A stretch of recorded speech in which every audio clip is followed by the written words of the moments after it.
I'm Nima Rajan. Justin Trudeau will be making a number of online stops on the East Coast today as he continues his virtual cross-country tour. The Prime Minister's busy cyber schedule has him visiting remotely with a number of local businesses, including Distillerie Fil du Roi in New Brunswick, an Acadian company that switched from producing spirits to hand sanitizer during the pandemic. The ongoing COVID-19 pandemic has put a severe crimp in Trudeau's usual cross-country summertime travels, forcing him to find other ways to conduct regional outreach. Canada's Governor-General has the support of the Prime Minister despite allegations of workplace harassment. Justin Trudeau is describing Julie Payette as an excellent representative for the Queen. NDP whip Rachel Blaney issued a statement in response to Trudeau's backing, asking how can he be so sure she is excellent in her current role without hearing all the facts first. Conservative leader Erin O'Toole avoided commenting, saying it would be inappropriate for him to do so. Meanwhile, Manitoba MP Candice Bergen has been named as deputy leader of the federal Conservatives. Newly elected party leader Erin O'Toole has also named Quebec MP Gerard Deltel as Tories House leader and Richard Martel as his Quebec lieutenant. Mr. O'Toole shared some of his party's priorities at a news conference yesterday. We've got the best volunteers, the best organizers. We are more financially equipped, and we have quickly caught up to the work the Liberals we've heard have done. As I've said before, if they want to rattle the sabers, they will find that our saber is sharp. But I'm not here for an election. I'm here for the relaunch of our economy post-COVID. I think the relaunch will be more difficult because of slow action by the Trudeau government. And so I want to make sure we fight for the opportunity for Canadians in any part of this country to work, to provide for their families. That will be our priority number one. O'Toole says he will announce his shadow cabinet next week. Well, this as Mr. O'Toole says he will crack down on the smuggling of guns across the Canada-U.S. border if he becomes Prime Minister. O'Toole says under the Liberal government, the number of illegal weapons being brought in from the U.S. has gone up. His comments follow a drive-by shooting at a Toronto bakery that left 6 people injured. And Amy Paul is widening her fundraising lead over her nearest competitor as the Green Party leadership contest enters its final stretch. The party plans to announce the winner on October 3rd. Almost all candidates showed some fundraising momentum in August, but Ms. Paul, Dimitri Lascaris, and Courtney Howard appear to be pulling away from the pack. Justin Trudeau says Ottawa is basing its approach to the overdose crisis on science and health rather than justice. The Prime Minister says the government is moving forward aggressively on ensuring a safe drug supply amid an ongoing overdose crisis. Federal and provincial health officials have called for increased access to a safe supply and the decriminalization of small amounts of drugs for personal use. Meanwhile, the Prime Minister says his government will continue to fight American efforts to impose countervailing duties on Canadian softwood lumber exports. The U.S. imposed the duties in 2017 on the grounds that Canada's regulated forestry industry amounts to an unfair subsidy for Canadian producers. Last week, the World Trade Organization ruled against the U.S. Prime Minister Trudeau says the duties increase construction costs on both sides of the border, which he says will make it harder for both countries to recover from the financial fallout of the COVID-19 pandemic. Foreign Affairs Minister Philippe Champagne says he is deeply troubled by reports that a Russian political opposition figure was poisoned with a nerve agent. He says Ottawa strongly condemns the poisoning of Alexei Navalny, one of Russian President Vladimir Putin's fiercest critics. Minister Champagne says Canada and the international community will continue to stand with Navalny and his family in their search for answers and justice. And it is debate day in New Brunswick, with all the leaders from all 6 political parties preparing to go toe-to-toe tonight. Conservative leader Blaine Higgs called for a vote 3 days after the Liberals pulled out of negotiations to maintain the government's status quo until October 2022. The Progressive Conservative Party is promising to increase the wages of early childhood educators if they are elected to govern after the September 14th election. Meanwhile, Liberal leader Kevin Vickers says a Liberal government would balance the province's budget within the first 3 years of its mandate. All party leaders will have a chance to share their platforms today. Saskatchewan Premier Scott Moe says residents will be able to use the federal COVID-19 tracing app soon. Premier Moe says his government has assessed the app and decided to sign on. He believes the app will act as an additional tool that residents can use to reduce the spread of COVID-19. The COVID Alert smartphone app notifies someone when they have been in close contact with a person who tests positive for the virus and has shared the results. Up next, a deeper look into the overdose crisis in BC and the three main steps that medical professionals are advocating for. That and more news from around the world coming up right after the break, so stay tuned.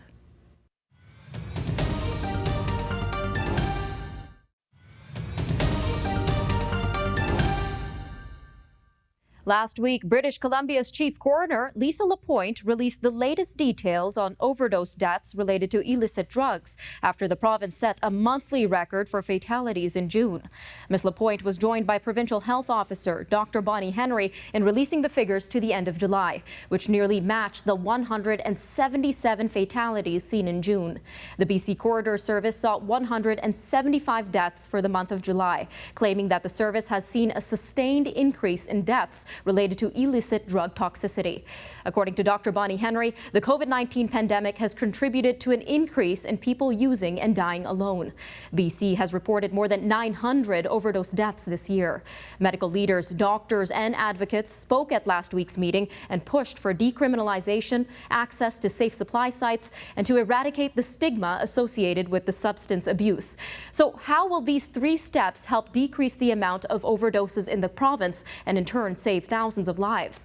Well, joining me now is Hawkfeather Peterson, the president of the BC Yukon Association of Drug War Survivors. Hawkfeather, thank you for your time today. I'm happy to be here. Thank you. So how has the COVID-19 pandemic contributed to the increase in overdoses in BC? Mainly because most of our services that were preventing our deaths were closed.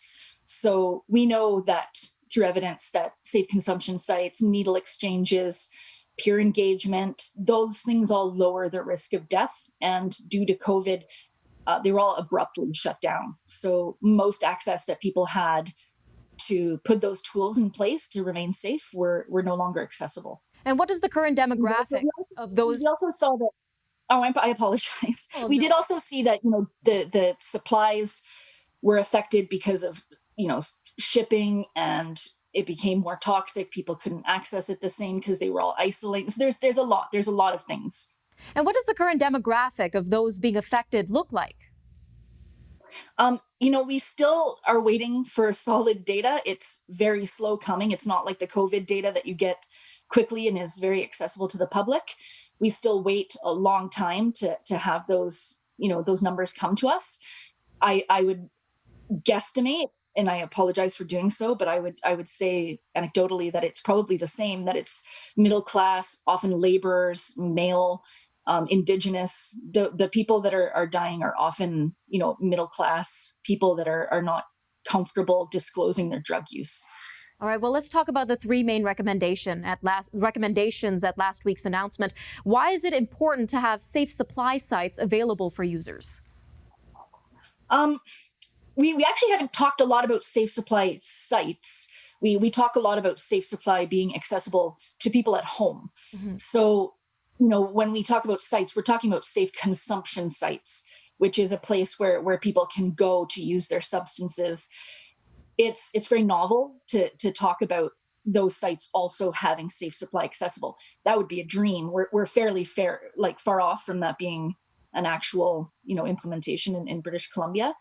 But whenever you have access to the drugs that you need to do, and we know what's in them, and they're not toxic, and it's not poisoned, and the amount is measured, and if you include witnessed use and access to someone else that can witness and potentially save your life if you go down, that would be a dream. It would be amazing.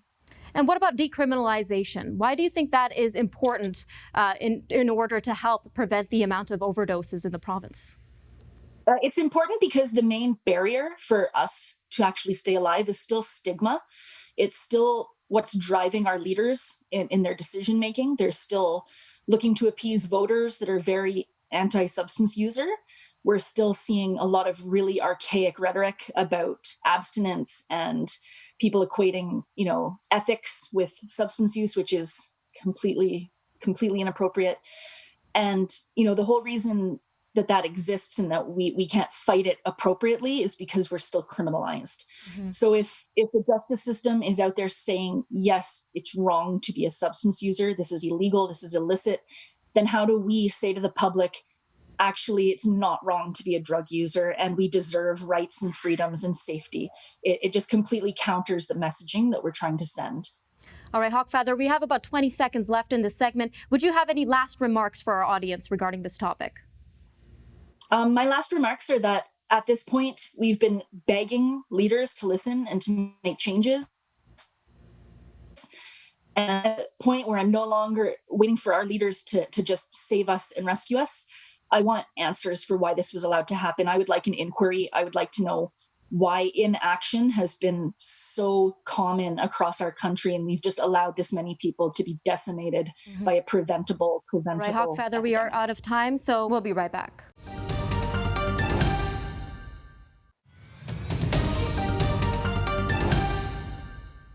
BC is pushing pause on its implementation of several taxes, including an increase to the carbon tax to help families and businesses deal with the lingering impact of the COVID-19 pandemic. Officials say this year's planned carbon tax increase from $40 per ton to $45 per ton has been deferred until next April. The Pembina Institute says the deferral sends the wrong signal to businesses investing in BC's low-carbon economy. In contrast, the Green Party says the move benefits the oil and gas industry. Ontario's progressive Conservative government is planning to clarify some of its rules for visitors to long-term care facilities. Officials note that the current rules have been applied inconsistently, and the new ones will come into effect on September 9th. The updated policy will mean a resident can designate 2 caregivers who can visit without time limits. Caregivers will also be allowed to visit together as long as there is no outbreak where the resident is not symptomatic or self-isolating. The PEI government is giving students the green light to participate in some sports when school resumes next week.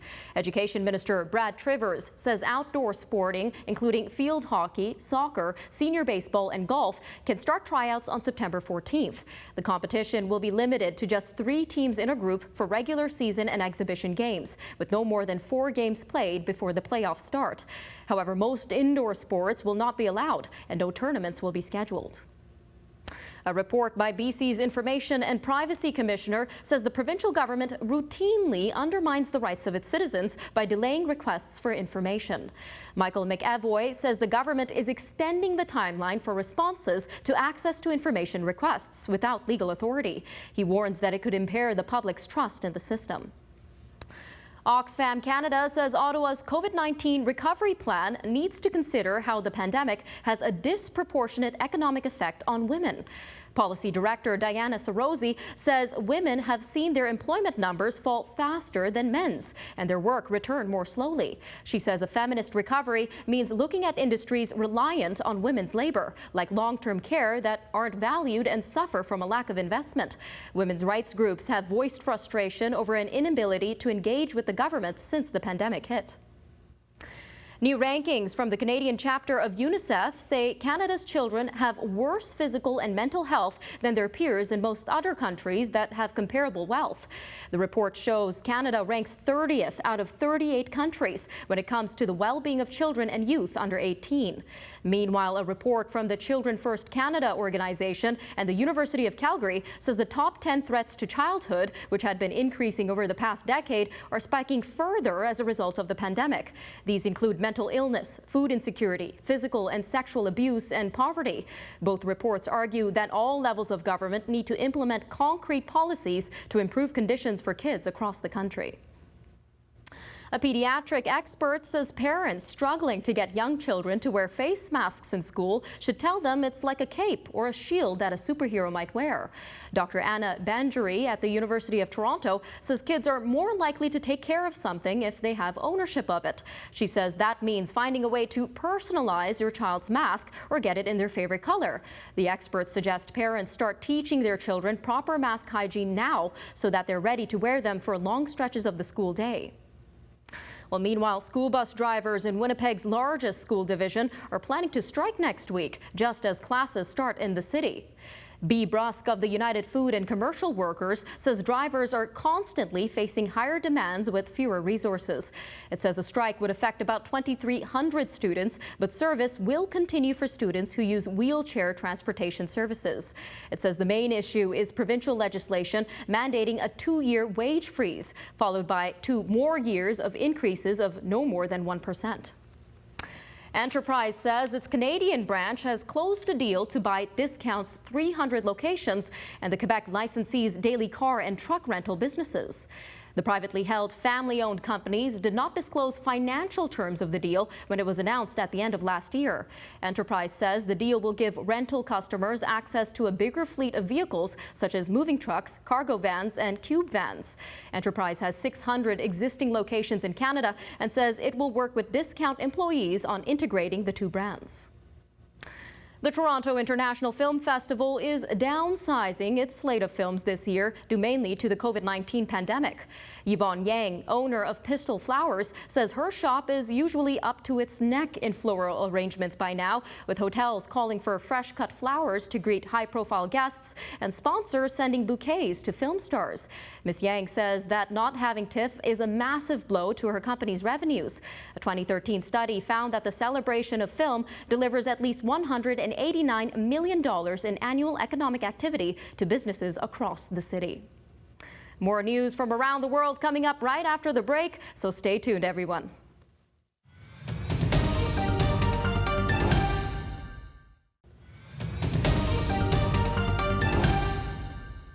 The U.S. federal budget deficit is projected to hit a record $3.3 trillion as huge government expenditures to fight the coronavirus and to prop up the economy have added more than $2 trillion to the federal ledger.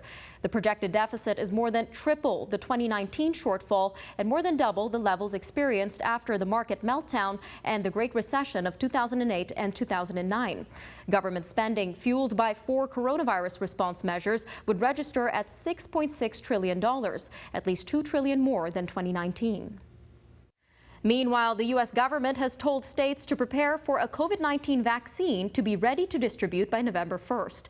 The director of the U.S. Centers for Disease Control and Prevention says in a letter that states will soon receive permit applications from McKesson Corporation. The timeline is sparking concern among public health experts about a vaccine approval driven by political considerations ahead of a presidential election rather than science. Turning to Afghanistan, where officials on both sides of the country's prolonged conflict say efforts are ramping up to start intra-Afghan negotiations. The talks, which will begin in Qatar, where the Taliban maintain a political office, are intended to lay out a roadmap to a future Afghanistan, with the first item on the agenda expected to be a ceasefire agreement. The peace deal was signed by the U.S. and the Taliban in February and was seen at the time as Afghanistan's best hope at peace after 4 decades of war. The State Department says that the U.S. is suspending some aid to Ethiopia over the lack of progress in the country's talks with Egypt and Sudan over a massive disputed dam project that it is completing on the Nile. A State Department spokesperson tells the Associated Press that the decision to temporarily pause some aid to a key regional security ally reflects our concern about Ethiopia's unilateral decision to begin to fill the dam before an agreement with its neighbors. An independent tribunal in the UK will soon launch, looking into whether the Chinese government's alleged rights abuses against Uyghur Muslims constitute as genocide or crimes against humanity. The tribunal, convening under barrister Geoffrey Nice, a prominent British human rights lawyer, is expected to reveal new evidence and testimony in public hearings next year. A top UN official for Libya is warning that the conflict-torn North African country is at a decisive turning point. Acting Special Representative Stephanie Williams says foreign backers of Libya's rival governments are pouring in weapons, and the misery of its people is compounding by the coronavirus pandemic.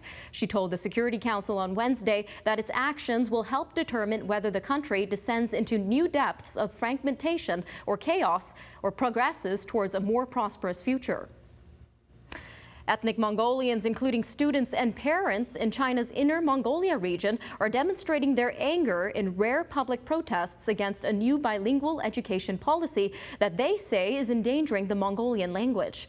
The policy, announced on Monday ahead of the start of the new school year, requires schools to use new national textbooks in Chinese, replacing Mongolian language textbooks. The new directive is creating fear among ethnic Mongolians that they will lose their mother tongue. Tropical storm Nana is just off the coast of Honduras and is about to hit the tiny nation of Belize in its crosshairs.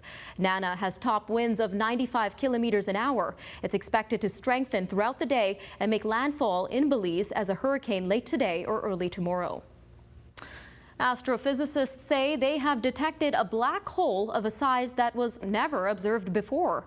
Black holes are compact regions of space so densely packed that not even light can escape. Astronomers thought that they came in two general sizes, relatively small ones about the size of a city and supermassive ones that can be billions of times bigger than our sun. Scientists reported today that they have detected the merger of two smaller black holes into an intermediate-sized one. The second season of the superhero series, The Boys, was filmed in Toronto and Hamilton last year, but you'd swear it was more recent, given how some of the themes seemed ripped off from today's front page. Actor Laz Alonso, who plays Mother's Milk, says he is convinced that the creator, Eric Kripke, has a crystal ball, saying that some episodes you would swear were shot during quarantine.